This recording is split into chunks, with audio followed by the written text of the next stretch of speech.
Great. Thanks so much, Matt. This time of year should be the best time of year. Family, friends, fun.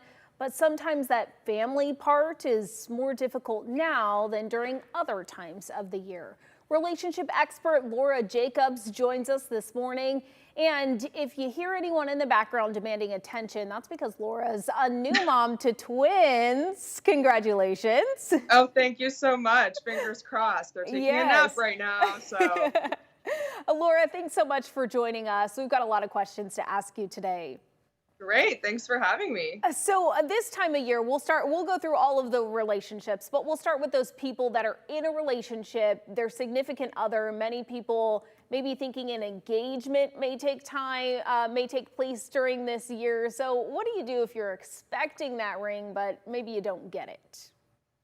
Well, in general, expectations can lead to disappointment. So I always say it's a very cliche time of year to be proposing. You know what I mean? So maybe your man has something else planned that's a little more original. I mean, always don't expect something because it just leads to, some disappointment. Also, I do want to say, though, if you've been dating a couple of years and you guys have talked about that this is your plan for that future, I think it's okay to have a conversation, maybe after the holidays are over, to ask him, what is your timeline?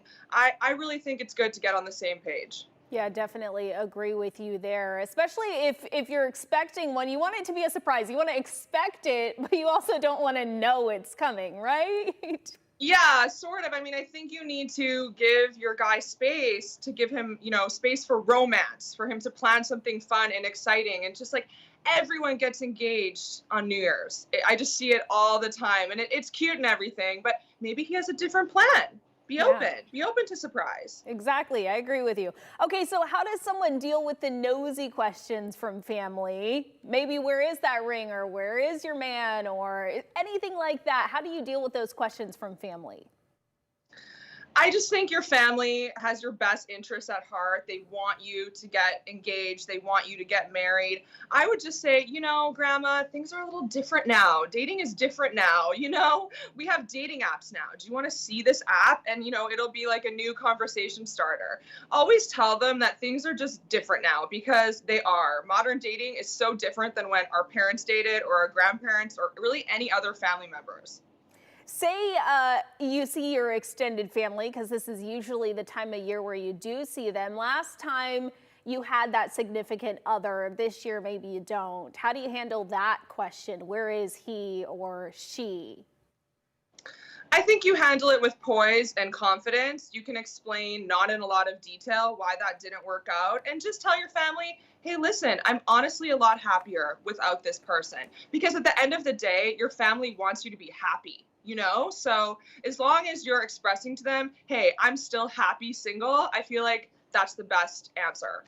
Moving to those relationships where people have kids and other circumstances, how do couples that are split up share those kids among family members when it comes time to visit them and have that time off during the holidays?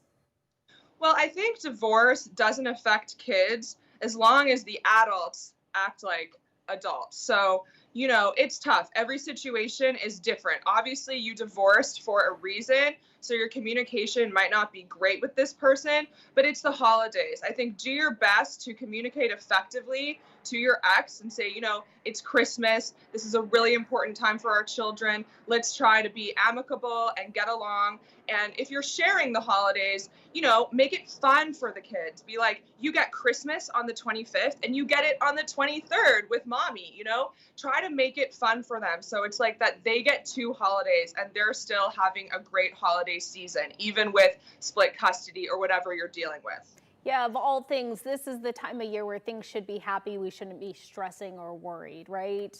Yes, absolutely. And we want to give children a great Christmas or whatever you might be celebrating. We want to make sure they don't, suffer at all or have a bad holiday because the parents aren't getting along. Laura, thanks so much for joining us. If we have any more questions or maybe want to reach out to you, where can we find you? You can find me on Instagram at Laura the Matchmaker. Awesome. Well, thanks so much, Laura. Thanks for spending your Saturday and your weekend with us. Oh, thank you so much for having me.